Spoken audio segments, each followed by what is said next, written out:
Isa pang pangalan ang lumabas bilang dahilan sa pagbagsak ng 11 taong relasyon nina Catherine Bernardo at Daniel Padilla. Ang babaeng tinutukoy ay ang kapamilya young star na si Jillian Vicencio. Lumutang ang mga kwento sa online na di umano ay nagkaroon ng intimate affair sina Jillian at Daniel na kalaunan ay nasabi kay Catherine. Nadawit ang pangalan ni Jillian sa mga galit na Kathniel fans na natulala pa rin sa mga pangyayari.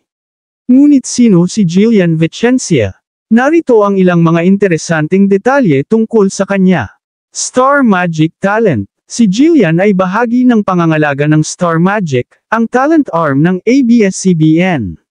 Kasama sa kanyang mga kabatch noong 2019 sina Kyle Echari, Jeremias Lisbo, at Bel Mariano.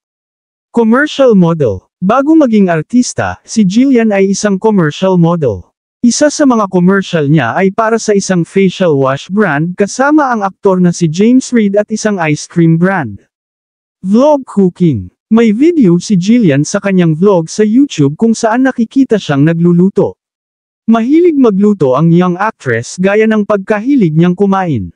Debut film. Ginawa ni Jillian ang kanyang big screen debut sa 2018 horror film Eerie na pinagbibidahan nina Bea Alonzo at Charo Santos Concho. Ginampanan ni Jillian ang karakter ni Erica Seiko. Paano siya nakilala? Ang Eerie ay nagbigay daan para kay Jillian na makakuha ng mas maraming acting projects. Bahagi siya ng cast ng I Want Cargo noong 2019. Napanood din si Jillian sa mga pelikulang Hell Come Home, Hello Stranger, The Movie, at Four Sisters Before the Wedding. Kasama din siya sa primetime series, Too Good to Be True, na pinagbibidahan nina Catherine at Daniel. Si Jillian ay bahagi rin ng kamakailang pelikula ni Catherine, A Very Good Girl. Ginampanan niya ang karakter ni Jonah Onden. She had nice words about Catherine, saying, maalaga po siya sa mga kawork niya. Pinuri rin ni Jillian si Catherine sa pagiging approachable at mabait sa mga katrabaho. Volleyball player. Si Jillian ay may talento sa paglalaro ng volleyball. Madalas siyang sumasali sa mga laro ng volleyball tuwing Star Magic All-Star Games. Nang in-interview siya ng Pep, ito ang kanyang sagot nang minsan tinanong siya kung sino ang mas gusto niya. Enrique Hill or Daniel Padilla? Daniel Padilla! Kailan mo makaklase si Daniel?